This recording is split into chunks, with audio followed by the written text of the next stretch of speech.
ধরুন আপনি একটা গভীর বনের মধ্যে একটা কুয়োর ভিতরে আটকে গেছেন, চারপাশে কেউ নেই। কি করবেন তখন?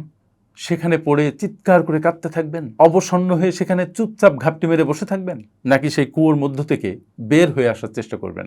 অবশ্যই আপনি আপ্রাণ চেষ্টা করবেন কুয়োর মধ্য থেকে বের হয়ে আসার, নিজের সর্বশক্তি নিয়োগ করবেন ওই সমস্যা থেকে উত্তরণের জন্য।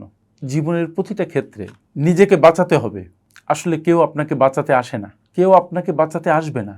আপনি যদি নিজেকে না বাঁচান, আপনি যদি আপনার নিজের মূল্য না বুঝেন, কার দায় আপনার মূল্য বোঝার? তাই আপনি আপনার জীবনের প্রতি ফোকাস করুন, আপনি আপনার সমস্যার প্রতি ফোকাস করে সমস্যা থেকে বেরিয়ে আসুন।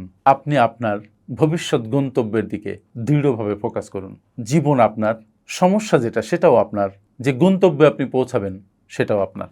সো মাথায় রাখবেন, কেউ যখন আপনাকে বাঁচাতে আসবে না, তখন আপনার নিজেকে বাঁচাতে হবে নিজেকেই। মনে রাখবেন কথাটা। Thank you.